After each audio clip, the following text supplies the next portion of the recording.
compartiendo pantalla. Se me la había olvidado.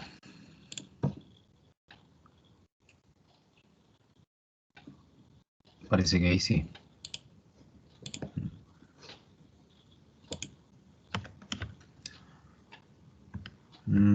Sí, creo que ahí sí.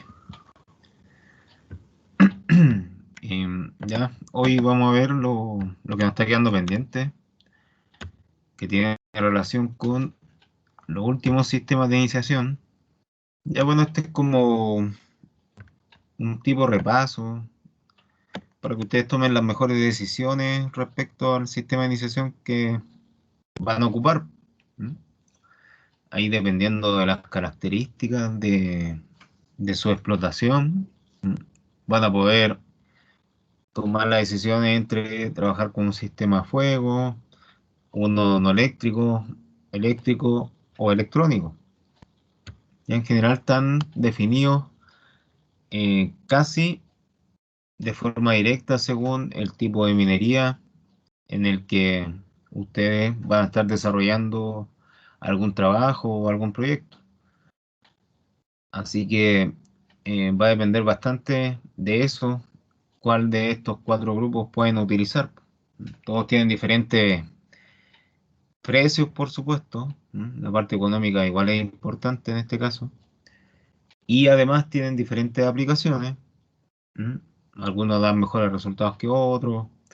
Tienen una mayor o menor dispersión, ya que la dispersión tiene que ver con lo que es el porcentaje de error asociado al tiempo de la detonación.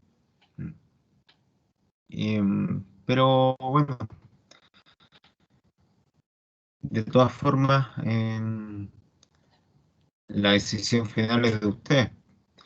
Así que ahí tienen estos cuatro grupos en los que pueden elegir un sistema.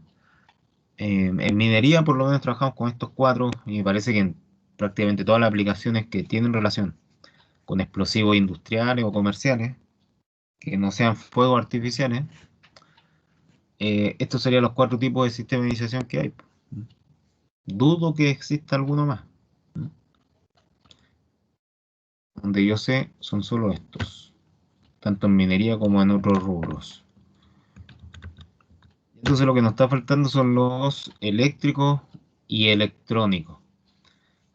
Ya el eléctrico funciona en base a lo que es una corriente eléctrica, de ahí viene su nombre. La transmisión se hace a través de los cables, ya los cables que realizan la conexión entre el conector, que puede estar fuera del pozo, y el detonador que va a estar dentro del pozo.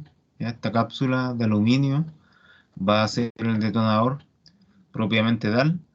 eh, y van a haber dos cables que van a transmitir ese impulso eléctrico con un amperaje determinado, cosa de que puedan destruir la gota pirotécnica.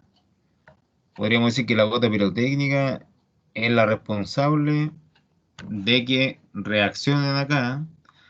Primero el tren de retardo, que le va a dar el tiempo de detonación a la cápsula, y posteriormente lo que son las cargas explosivas que tiene la cápsula. Bueno, temas tan específicos como ver cuáles son los explosivos que tienen las cargas. Eh, la verdad es que para los temas que tienen que realizar ustedes no es importante, no es muy relevante. Eh, y además que esto después lo volvemos a ver en diseño de tronadura desde un punto de vista más específico, por supuesto, pero básicamente hablar del mismo producto y ahí sí que hablamos mucho de lo que son las cargas y de la clasificación según los tiempos de retardo que tienen estos sistemas, ¿ya? Por ahora les voy a compartir lo que es más fundamental que manejen, pero no tantos temas técnicos ni específicos de cada sistema. Ya en general, em, bueno, desde el sistema no eléctrico al eléctrico y el electrónico vamos a encontrar cápsulas que tienen diferentes tipos de tren de retardo. El tren de retardo genera como los bloqueos para que, en este caso, la gota pirotécnica pueda iniciar las cargas explosivas que están acá abajo.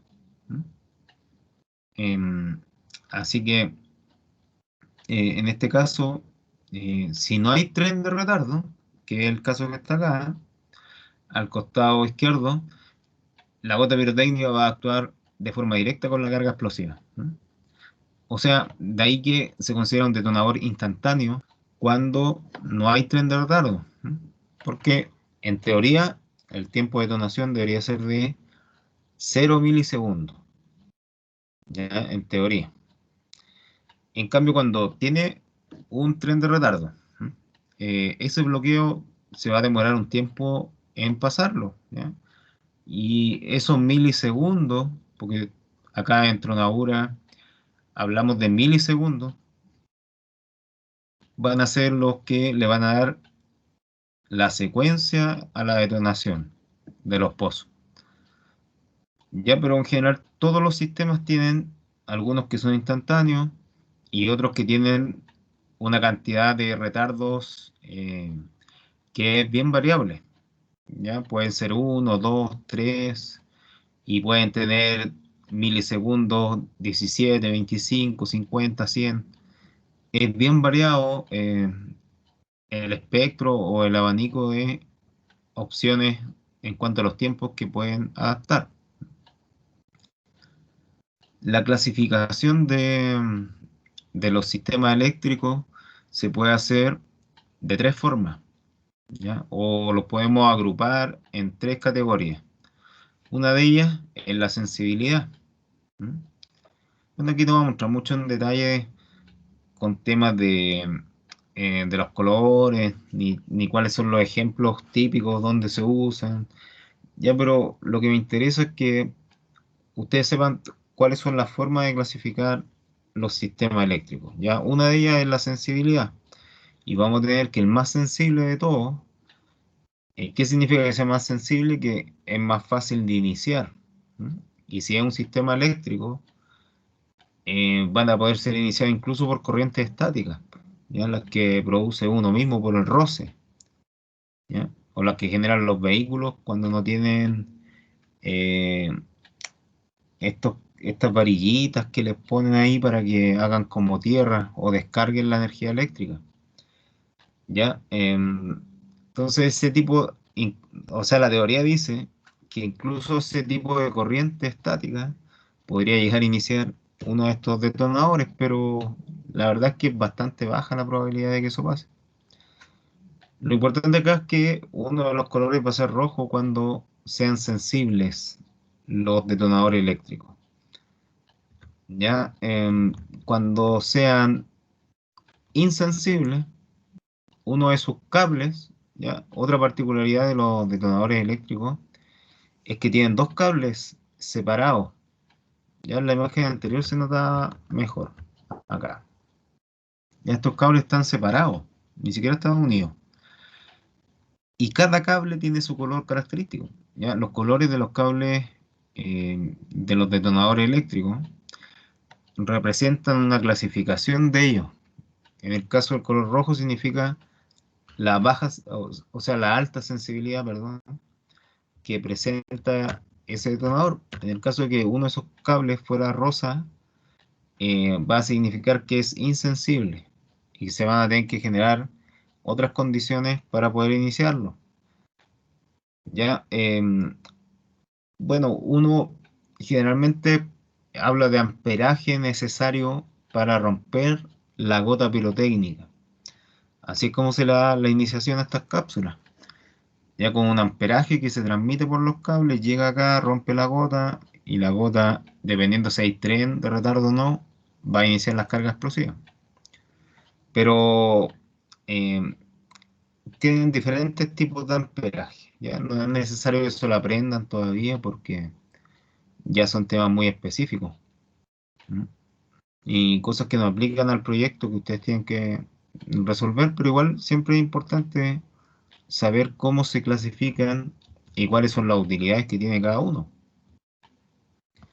En el caso de que sean altamente insensibles, por lo menos uno de los cables tiene que ser verde, ¿ya? Em, y eso va a traer también consecuencias respecto a las aplicaciones que se pueden hacer con ellos. Por ejemplo, los altamente insensibles tienen una capacidad de resistir amperaje 10 veces superior a los insensibles, ¿ya? O sea, mucho mayor la capacidad de resistir una corriente eléctrica que tienen estos en relación a los anteriores.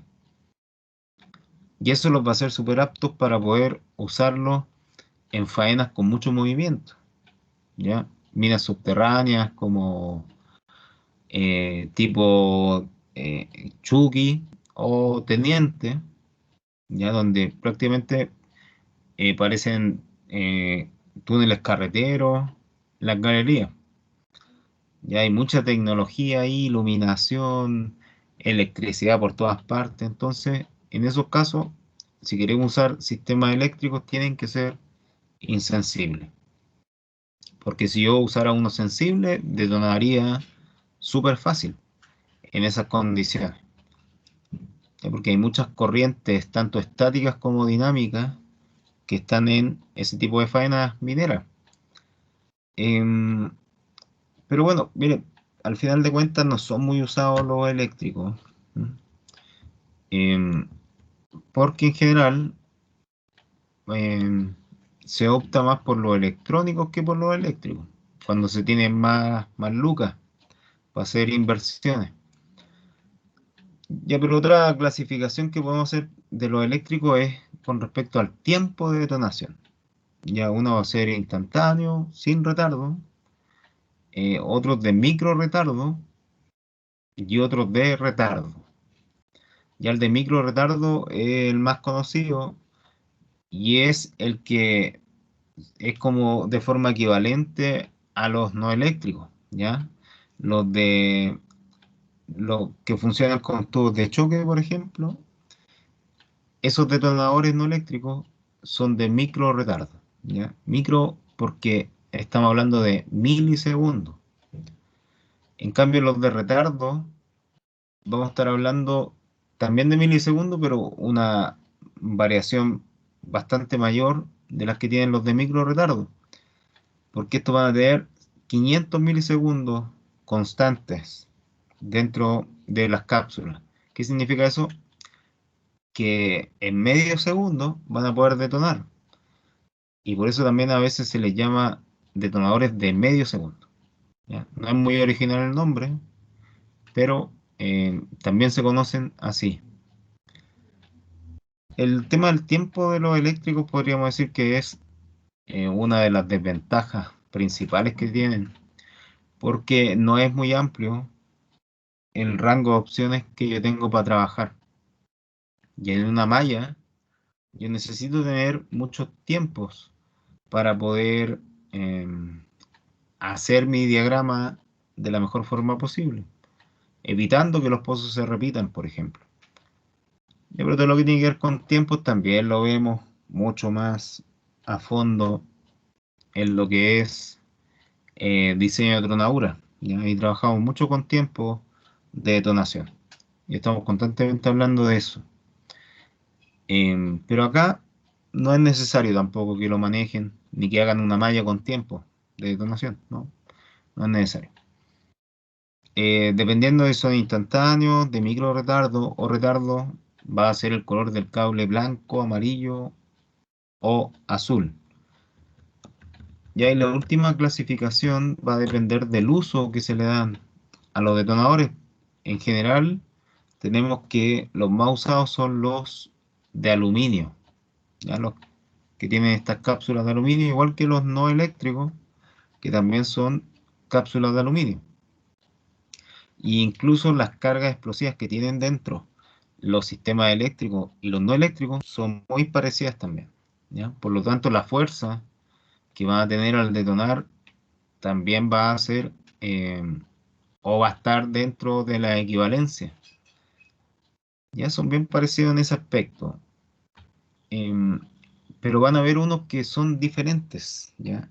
A los no eléctricos y a los eléctricos convencionales o de cápsula de aluminio, que son unos detonadores eléctricos de cápsulas de cobre. ¿Ya? Estos son especiales em, porque podríamos decir que se fabricaron para una aplicación particular, que es la minería subterránea del carbón. Ya solo ahí vamos a encontrar detonadores eléctricos de cobre.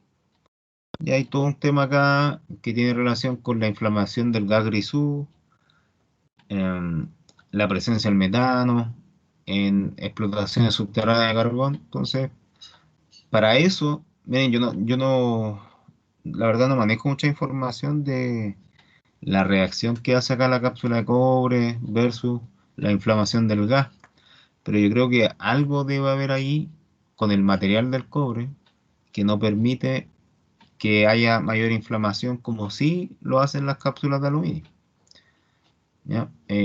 Yo no trabajé en minería del carbón, así que no podría entregarle mayor detalle al respecto. Pero sí sé que ellos trabajan o trabajaban porque ya la minería del carbón casi no se está haciendo subterránea. Ya son pocas las faenas subterráneas de carbón que quedan. Pero de las que lograron alcanzar a aplicar estos detonadores no eléctricos, lo hicieron con cobre y bajaron mucho lo que eran las detonaciones em, inesperadas por presencia de gas grisú. Ya, pero bueno, ustedes tampoco tienen yacimiento de carbón, así que no van a tener que utilizarlos tampoco. Estos detonadores con cápsula de cobre. Y hay otro grupo que van a ser para aplicaciones sísmicas. ¿Mm?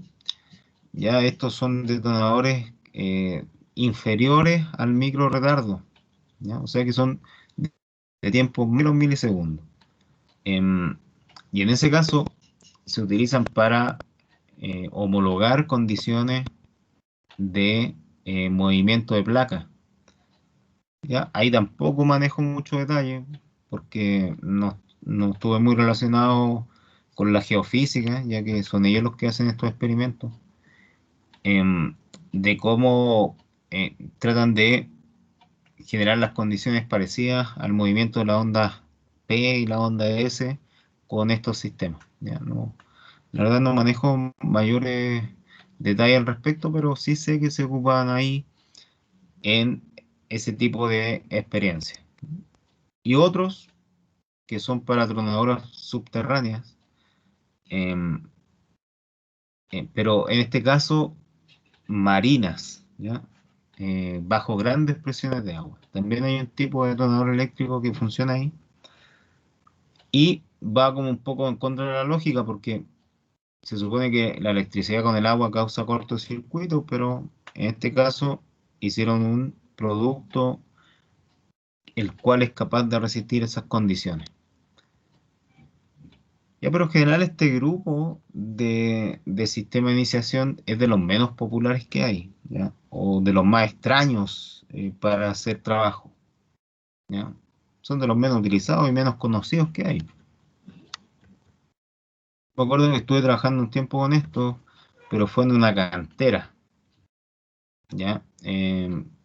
Se suponía que porque daban mayor seguridad que los no eléctricos, pero igual habían problemas con ellos. Así que la verdad no me atrevo a recomendarlos mucho, los sistemas de iniciación eléctrica. ¿Qué es lo que necesitan? Es para activarse un aparato explosor. ¿Mm?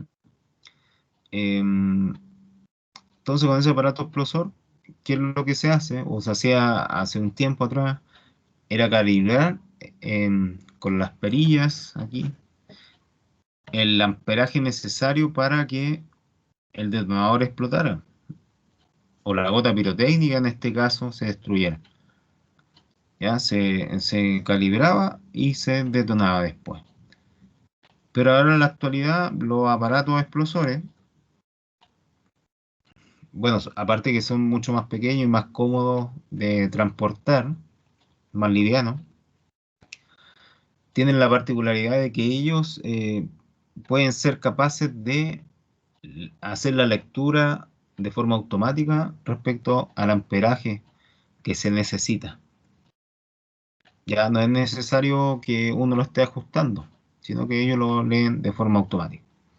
¿Ya? Pero en ambos casos, ya sean aparatos explosores grandes de este tipo o más pequeños, es necesario presionar con dos dedos los botones de la detonación, ya por un tema de seguridad principalmente, sobre todo en la actualidad, ya que como se toman con una mano, uno podría presionar involuntariamente el dedo de la detonación, o sea, el botón de la detonación, perdón, em, y en ese caso hacer una detonación que no estaba prevista. En el caso de los explosores antiguos no se daba esto porque es imposible tomar con una mano esa caja, pero siempre en general se han utilizado los explosores con detonación con ambos pulgares al mismo tiempo, de forma simultánea.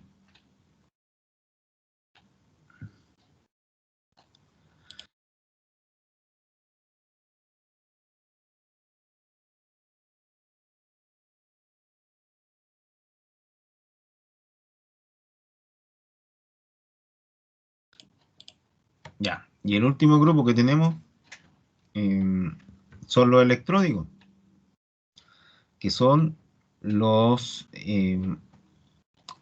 más utilizados en minería a cielo abierto, gran minería a cielo abierto, ¿ya? Y gran minería subterránea también. Son de los más utilizados. Y esto podríamos decir que no es al azar porque, bueno, como en gran minería se tienen más recursos y estos aparatos, sobre todo los programadores que se tienen que usar para poder aportar la información al microchip que tienen dentro estos detonadores, esas condiciones de trabajo se dan en gran minería, ya sea de superficie como subterránea. Entonces van a aprovechar eso para trabajar con sistema de iniciación electrónico de la empresa que sea. Ya hay muchas empresas que están distribuyendo eh, o proponiendo en que se ocupen sus sistemas de iniciación. Siempre dicen que son los mejores, ¿no? Cada uno tiene su opinión ahí al respecto, pero en general de los que más se conocen son de la empresa Orica, ¿ya? Y ellos son como los pioneros también en este tema de utilizar sistemas electrónicos para la detonación. También están los que proporcionan AEX a través de Dave Bickford. También están los electrónicos de Dyno Nobel. Me parece que Famesa también tiene sus electrónicos. Son muchas las empresas que Angwa, ¿m? Unos coreanos que también estuvieron llegando hace un tiempo acá a nuestro país. Son muchos, ¿ya? Pero los más conocidos son los de Orica y probablemente también los más utilizados, ¿ya? Orica acá en nuestro país em, como que ha tenido una súper buena llegada y a nivel mundial en general también con los sistemas de iniciación, sobre todo con los electrónicos. La verdad no sabría decirle si son superiores a todos los demás, pero son de los que más se usan. Y yo supongo que es por eso, porque en relación al precio, calidad, son de lo mejor que hay en el mercado. Y entonces los electrónicos van a tener un sistema integrado dentro de la cápsula a partir de microchip. ¿Mm? Bueno, también funcionan con gotas pirotécnicas. En este caso se va a activar de forma electrónica esa gota pirotécnica. Pero siempre y cuando se lo permita el microchip, ¿ya? Porque de eso está encargado, de cómo dar instrucciones y de retroalimentar a quien lo está programando. Podríamos decir que tenemos como un cierto diálogo con estos dispositivos. Entonces vamos a encontrar que eh, cuando están las condiciones dadas para tanto de seguridad como de programación, para generar la tronadura, el microchip va a dar como el OK para que se pueda realizar.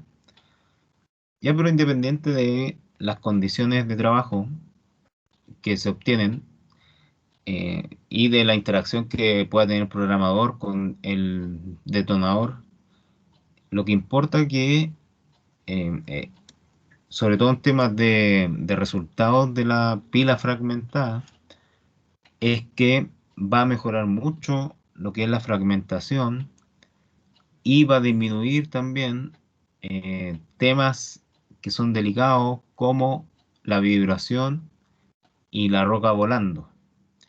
Ya con los sistemas electrónicos, yo estoy mejorando tres de los índices más importantes de la tronadura, que son la fragmentación, la vibración y la roca volando. Ya casi siempre estos tres aspectos se tienen que estar evaluando para tomar decisiones. Y con los electrónicos se permite eh, mejorar bastante lo que son estas, estas tres variables, ¿ya? O controlarlas súper bien. Así que vamos a tener eh, también la capacidad de cargar un pozo con diferentes tiempos, ¿ya? Eso es medio extraño y cuesta un poco imaginarlo. Cargar un pozo con diferentes tiempos dentro del mismo pozo, ¿ya? Pero eso se puede hacer con lo electrónico. Con otros sistemas de iniciación no se puede. O si es que se pudiera, es bien limitado, porque serían unos pocos pozos donde se pueden realizar estas aplicaciones. En cambio, con lo electrónico van a ser muchos pozos los que yo puedo cargar de esa forma. Y no solo con dos tiempos diferentes, pueden ser tres, cuatro tiempos también dentro del mismo pozo. Y esto viene de la teoría que dice relación con que la velocidad de detonación se pierde después de los 15 metros. Entonces ahí es necesario darle como otro impulso para que eh, no se pierda la presión de detonación ni la liberación de energía que se trae desde antes. ¿M? Pero tiene principalmente una relación con esta teoría. Y entonces Profe, con lo electrónico, ¿sí? consulta ahí, por ejemplo, cuando hablaba de de la fragmentación de la roca y la iniciación electrónica, ¿cómo está relacionado eso? ¿Cómo puede mejorar la fragmentación la iniciación electrónica, profe? Que ahí me quedé como pillo. Ah, ya. Eh, ya miren, así como en palabras simples, eh, hay como una teoría que dice, bueno, y además hay pruebas científicas que lo avalan, por supuesto, eh, que dice que mientras más cortos son los tiempos que yo le doy a los pozos, ¿no? O intervalos de tiempos más cortos entre pozos, generan una fragmentación más pequeña, ¿no? Entonces con lo electrónico yo puedo hacer eso, porque, por ejemplo, con sistemas no eléctricos, yo voy a tener amplitud de 17, 25, 42, 50, 100 milisegundos. Con sistema eléctrico puedo tener también esos mismos tiempos, 17, 25, 42, 100, 500 milisegundos. em, pero con el electrónico yo puedo tener tiempos de un milisegundo en un milisegundo cada pozo. Entonces cuando yo le doy tiempos tan cortos de donación entre un pozo y otro, eh, tienden a golpearse las rocas de los dos pozos. O sea, la energía se libera en tiempos distintos y eso hace que la vibración no se propague demasiado o no se eleve mucho, pero este alcance que tiene el pozo que, que le acompaña al que está detonando antes, va a generar que esa roca también, al golpearla con la que está saliendo, se fragmente más. O sea, no se libera completamente el pozo y después viene el otro y se libera, sino que como que calzan en algún momento y se golpean entre ellos. Ya como lo podemos ver acá también. cuando está saliendo este material, va a comenzar a salir el otro, entonces estos fragmentos van a golpear eso y van a generar más fragmentación todavía. Ya podríamos decir que es como una fragmentación por alcance, pero la energía liberada se hace de forma independiente. Y así que por ese lado la vibración se controla. ¿Mm? Y me permite también la roca volando contenerla más, porque estoy eliminando, o sea, estoy liberando eh, una menor cantidad de energía por unidad de tiempo. Entonces la roca volando también va a ser menor. Porque si liberara toda esta energía en un solo tiempo, lo más probable es que la roca volando va a salir mucho más lejos o más proyectada que como está acá. Y entonces son teorías que cuesta un poco entenderlas, pero van por ahí. ¿Ya? Eso es como lo más simple que se los puedo explicar. Por supuesto que todo esto está eh, argumentado con fórmulas y estudios de laboratorio, etcétera. Ya, pero así como de forma más coloquial, es lo más simple que se los puedo mencionar. Gracias, profe. O sea, es que en el fondo es como más una demostración práctica de la historia, po. Que Eh, se fragmentan más, como son como estudios prácticos en el fondo. sí, sí, sí, son como más condiciones de terreno que se han dado también. Al utilizar electrónico, también uno se da cuenta después cuando va la pala a tomar esa tronadura que los fragmentos son más pequeños que cuando se utilizan no eléctricos. Entonces, los resultados también eh, dan como la razón a las teorías que antes les mencionaba. Y así que por eso está como súper comprobado de que así es, ¿ya? De que tiempos cortos generan fragmentación más pequeña. Tiempos cortos de salida entre pozos.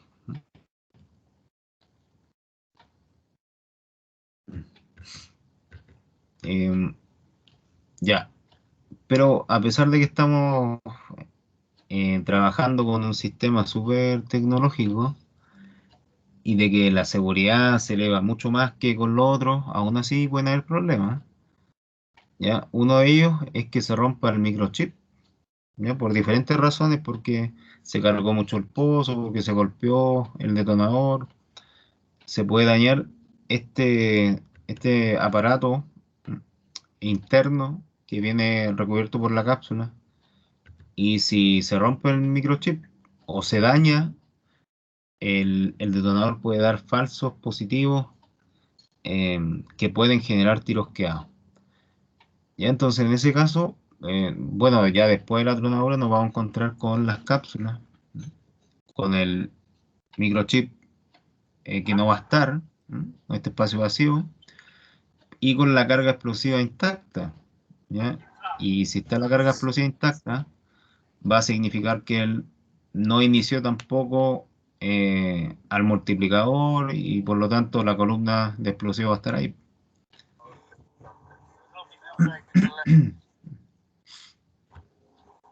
¿Ya? Y eso, ¿cuándo se van a dar cuenta? Bueno, generalmente son los operarios de las palas los que se dan cuenta, porque encuentran el sistema de iniciación ahí junto con la columna explosiva, ¿ya?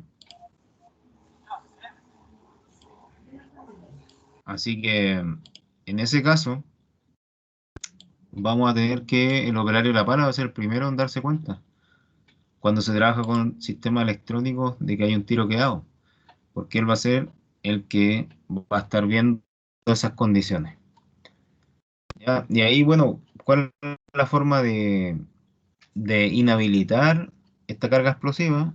Si se trata de ANFO, lo mejor que se puede hacer, o lo más rápido, es regar la columna del ANFO, ¿no? Pero si se trata de emulsión, ahí hay que sacarle el cebo, ¿ya? O el detonador que está con la pentolita. Hay que sacarlo porque aunque se riegue la emulsión, si se llega a impactar con la pala, por ejemplo, la pentolita, esa columna igual se va a iniciar.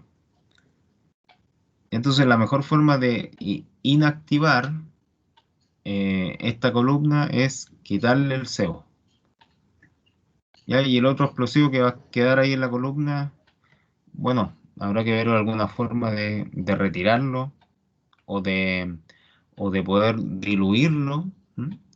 Pero ya no teniendo el cebo, que en este caso es la pentolita con el detonador dentro de ella, em, bajamos las probabilidades prácticamente a cero de que esta columna se pueda iniciar. Ya por eso siempre se tiene que realizar. Independiente que sea ANFO o emulsión, lo mejor o lo más seguro es retirar el cebo para evitar que se inicie esa columna. Entonces, ¿qué otras cosas pueden pasar con los sistemas electrónicos? Ya ven, una vez que uno termina el proceso, lo que puede pasar es que se corte una de las líneas de la conexión. Entonces, claro, uno puede hacer el último chequeo y decir que están todos conectados, y después de hacer ese chequeo se pueden cortar las líneas en que están conectando las diferentes filas, y en ese caso después al hacer la detonación con el aparato explosor, que sería este, el rojo, va a haber un corte ahí. Entonces todos los, todos los pozos que van a estar conectados después del corte van a quedar ahí quedados. ¿Qué es lo que se puede hacer? Bueno, para dejar como un circuito cerrado, en muchos casos lo que se hace es unir la primera fila con la última a partir de una conexión de cables, ¿m? De los mismos cables que son los que conectan las superficies. En este caso, los conectores de los electrónicos quedan sobre los pozos, ya en la superficie. Así que ahí, con ese mismo cable, se hace una extensión más para cerrar el circuito.